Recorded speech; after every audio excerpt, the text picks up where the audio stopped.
Hello. तो अब हम बात कर लेते हैं नाभिक स्नेही प्रतिस्थापन एक अणुक अभिक्रिया SN1 अभिक्रिया की। देखो, अब जो आपका ये समय है इसमें आप पूरा 100% दो, बट एक निश्चित सामग्री के साथ दो।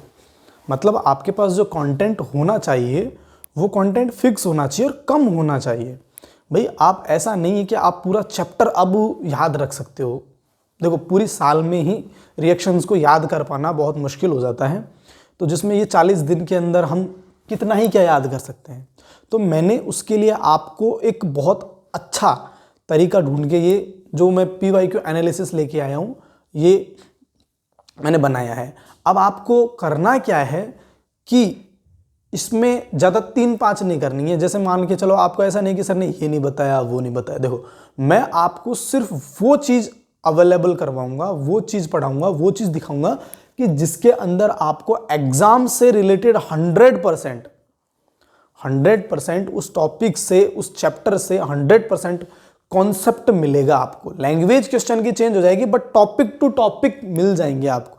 और उनको आपको कितना आंसर लिखना है एग्जाम में, भाई आपके जो मार्किंग का सिस्टम है, एग्जाम के मार्किंग का जो सिस्टम है, आपके 1+1+1+1+ ऐसे टाइप के क्वेश्चन आते हैं, हाफ 1 हाफ 1 2, बस इस टाइप से क्वेश्चन आते हैं। तो आपको ऐसा नहीं है कि 2 नंबर के क्वेश्चन के अंदर आप 2-2 3-3 पेज भरने लग जाओ, उसके अंदर लिख दो धमाधम। नहीं, आप सिंपल तरीके से, आप अच्छे तरीके से कंटेंट फिक्स्ड रखो, कम रखो और सटीक जानकारी लिखो। आप उसके अंदर मेन पॉइंट्स लिख दो, आपका काम हो जाएगा। आंसर राइटिंग इतनी ही अच्छी साबित होगी आपके लिए। अभी आपका वो टाइम नहीं है कि आप पूरा डेप्थ में जाकर के इसको कंप्लीट कवर करो, ठीक है।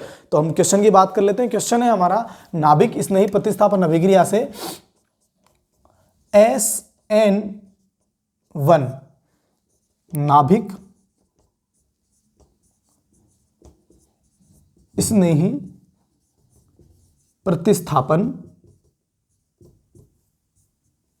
अभिक्रिया, इसको SN1 क्यों बोलते हैं? एक अणुक नाभिक स्नेही प्रतिस्थापन अभिक्रिया भी कहा जाता है। देखो, हम ये पहले बात कर चुके हैं कि नाभिक स्नेही में होता क्या है। मैं देखो थोड़ा सा जल्दी लेके चलूंगा।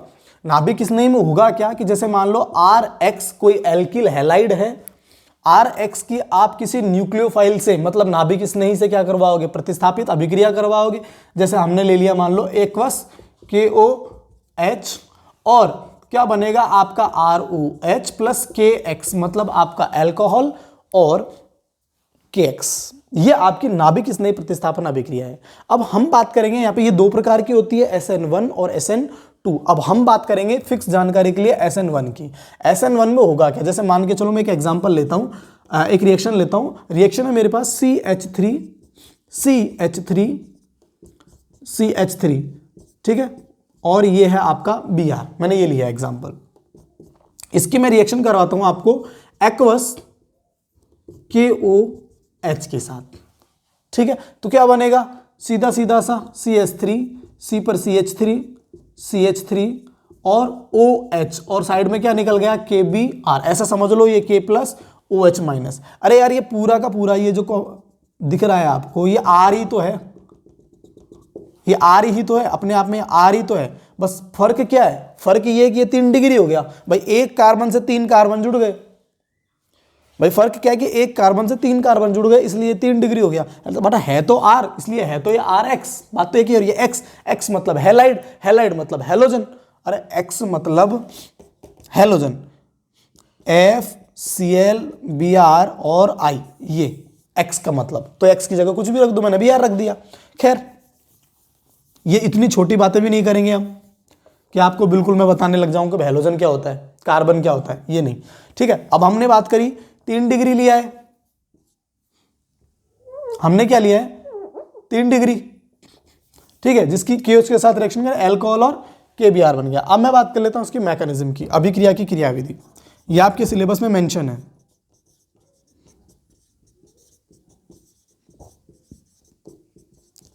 अभिक्रिया की क्रियाविधि, अभिक्रिया की क्रियाविधि में कुछ भी नहीं है। पहला पद स्टेप 1, स्टेप 1 में कार्ब धनायन का निर्माण होता है। कार्ब धनायन का निर्माण, स्टेप 1 में आपका कार्ब धनायन का निर्माण होगा। कैसे होगा, देखो ध्यान से देखना, CH3, C पर CH3, दूसरा CH3 और ये है आपका Br। ठीक है, कुछ नहीं होगा, जैसे ही OH माइनस आएगा ये Br है, यहां से निकल जाएगा, Br निकल जाएगा और आपका बनेगा, इसको बोलेंगे स्टेप 1 स्लो स्टेप, धीमा पद है भैया ये क्या है, धीमा पद है। अब क्या होगा, CH3 और CH3 पर पॉजिटिव चार्ज, ये बन गया आपका कार्ब धनायन। मैंने आपको पहले भी वीडियो में बता दिया कि कार्ब धनायन का मतलब होता है कार्बन पर पॉजिटिव चार्ज। अभी ऐसे ही याद रखो, बस सिंपल सा, कार्ब धनायन बन गया है आपका। और ये कार्बन ने कितना डिग्री बनाया कि ये जो कार्बन का पॉजिटिव चार्ज है ये कितने कार्बन से, 1, 2 और 3। अब मैं यही बता देता हूं मैं अब आपको, ये कार्ब धनायन 3 डिग्री है और जो 3 डिग्री कार्ब धनायन होगा वही सबसे ज्यादा स्थायी होगा। उसके बाद में 2 डिग्री और उसके बाद में 1 डिग्री। देखो 2 डिग्री का भी मैं एग्जांपल अभी दे देता हूं मैं आपको, CH3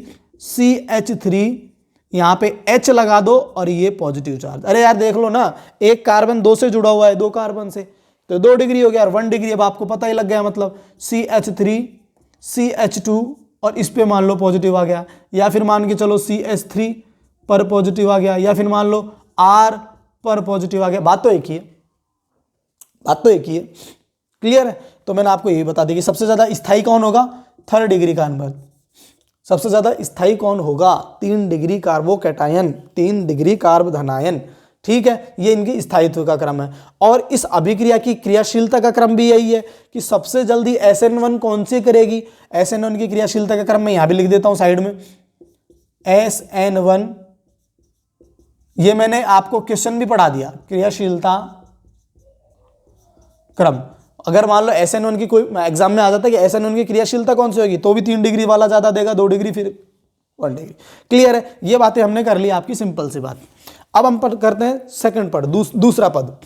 दूसरे पद में क्या होगा, दूसरे पद में क्या होगा कि दूसरे पद में स्टेप 2, अब नाभिक स्नेही आकर के इस पे क्या करेगा, आक्रमण करेगा भाई, इस पे CH3 पर पॉजिटिव चार्ज, और अब आएगा नाभिक स्नेही और इससे जाके जुड़ जाएगा CH3 और OH। यहां निकला था आपका Br माइनस, यहां क्या निकला था आपका Br माइनस, ये बन गया आपका उत्पाद। ये 2 पद में ये अभिक्रिया हो गई पूरी। अब इसके बारे में लिखना कितना सा है, आपको लिखना कुछ नहीं है।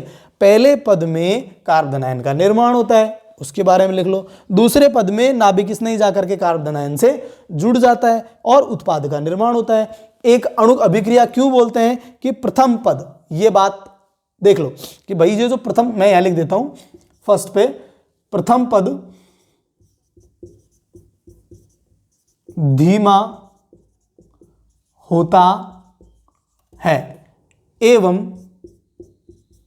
वेग निर्धारक पद होता है। भाई जो धीमा होगा वही वेग निर्धारक होता है, वेग निर्धारक पद। अरे जो स्लो होगा वही तो आप देख सकते हो, फास्ट को कैसे देख सकते हो, फास्ट तो जल्दी से हो गया, देख ही नहीं पाओगे। तो जो स्लो स्टेप होगी, जो स्लो स्टॉप होगी, वही धीमा होगा और उसी को आप देख सकते हो, इसलिए वेग निर्धारक पद हो गया। प्रथम पद धीमा होता है, वेग निर्धारक पद होता है। इसलिए अभिकारक, अभिकारक कौन है, अरे अभिकारक कौन है, अभिकारक यही तो है RX, अभिकारक यही है आपका। इसलिए अभिकारक केवल, इसलिए अभिक्रिया की दर, इसलिए अभिक्रिया की दर केवल अभिकारक की, अभिकारक पर निर्भर करती है। कुछ मत करो, अभिक्रिया की दर, अभिक्रिया की दर समानुपाती किसके है, आर एक्स के, अरे आर एक्स ही तो है ना ये सांद्रता के, अभिक्रिया की दर आर एक्स की सांद्रता के क्या है, समानुपाती। और इस पे कोटि कितनी है, मतलब घात कितनी है, एक, भाई घात मान के चलो एक घात है, इसलिए इसको क्या बोलते हो आप, एक अणुक नाभिक स्नेही प्रतिस्थापन अभिक्रिया, इसीलिए इसको आप बोलते हो एक अणुक नाभिक स्नेही प्रतिस्थापन अभिक्रिया। अब ये यहां तक क्लियर हो गया, आपने कार्ब धनायन बना लिया, OH माइनस जोड़ दिया, प्रथम पद धीमा होता है ये लिख दिया। उसके बाद में ध्यान रखो, अब मैं इसे मिटा दूं, देख लो, ठीक है। अब क्या करना है आपको, अब इसके अंदर आपको इतना सा लिखना है, थोड़ा सा एक मेन बात और आ जाती है, कभी कभी एक पूछ लेता है कि ये OH माइनस ने कहां से आक्रमण किया, तो लिखो, यहां लिख सकते हो आप, नाभिक स्नेही ने आक्रमण, नाभिक स्नेही आक्रमण दोनों तरफ से कर सकता है, दोनों तरफ से कर सकता है, क्योंकि कार्ब धनायन का संकरण sp2 होता है। मैं इसको मिटा देता हूं भैया, पूरा देख लेना, कार्ब धनायन का संकरण sp2 होता है एवं sp2 संकरण की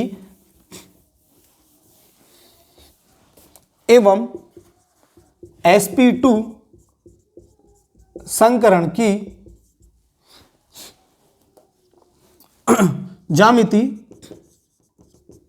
त्रिकोणीय समतल होती है,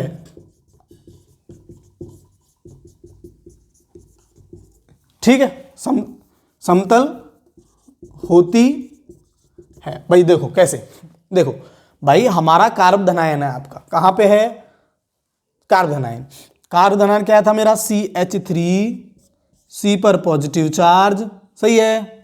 मैं ऐसे लिख रहा हूं, देखो भैया ऐसे लिख रहा हूं, आपका एक CH3, ठीक है, 2 CH3 और 3 CH3, और एक क्या है पॉजिटिव चार्ज, तो एक पॉजिटिव चार्ज को मैं खाली बना देता हूं ऑर्बिटल कक्षक को।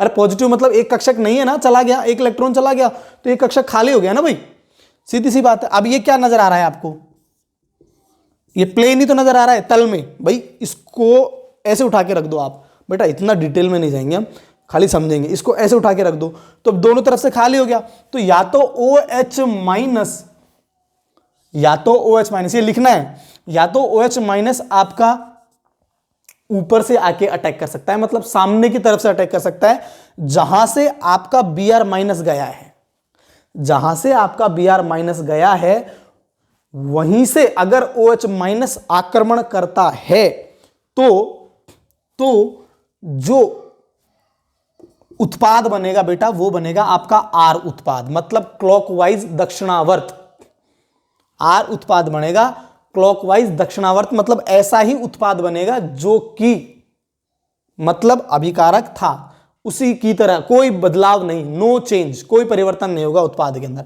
मतलब R कब बनेगा, जब OH माइनस वहां से जुड़े जहां से Br माइनस गया है।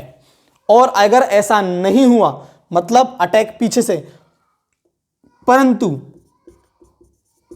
यदि आक्रमण पीछे से, बैक साइड है ना, होता है, यदि आक्रमण पीछे से बैक साइड होता है तो उत्पाद S बनेगा, एंटी क्लॉकवाइज समझ लो आप, बनेगा S बनेगा, उत्पाद आपका S बनेगा।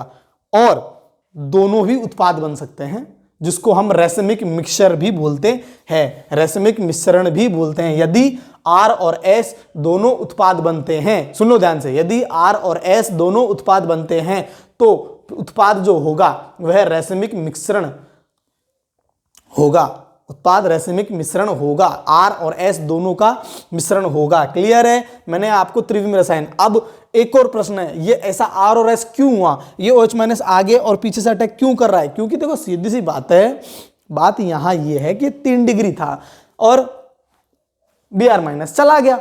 अगर मान के चलो, ये पॉसिबल जब ही होगा जब कार्बन की वैलेंसी सारी की सारी अलग होगी, मतलब कार्बन किरेल कार्बन होगा, कार्बन किरेल कार्बन होगा। किरेल का मतलब है, मैं बोल रहा हूं ये बातों को, किरेल का मतलब, क्योंकि वीडियो लंबा जाएगा, किरेल का मतलब है कि कार्बन की चारों वैलेंसी, चारों संयोजकताओं में अलग अलग अलग समूह लगे हुए हों तो ही रैसिमिक मिश्रण प्राप्त होता है। आपके 12वीं क्लास इस बोर्ड क्लासेस के इस चैप्टर के लिए यहां तक सीमित है। क्लियर है? बात सीधी सी थी कि ये ध्यान रखना है आपको कि OH- कहां से, अगर जहां से Br गया वहीं से अटैक कर रहा है तो R बनेगा, यदि उस टाइप से नहीं पीछे से अटैक करता है तो S बनेगा, या फिर रैसिमिक मिश्रण बनेगा। इनके लिए शर्त क्या है कि किरेल कार्बन होना चाहिए। ये आपकी त्रिविम रसायन से SN1 अभिक्रिया को भी मैंने समझा दिया। स्थायित्व का ध्यान रखो, 3 डिग्री सबसे ज्यादा होगा, 2 डिग्री कम, फिर 1 डिग्री कम। क्रियाशीलता भी ध्यान रखो, SN1 के लिए 3 डिग्री सबसे जल्दी देगी, 2 डिग्री कम देगी, फिर 1 डिग्री बिल्कुल कम देगी। क्लियर है? ये आपकी SN1 अभिक्रिया कंप्लीट हो चुकी है। इतना लिख दोगे ना भैया, सफिशिएंट है। Thank you.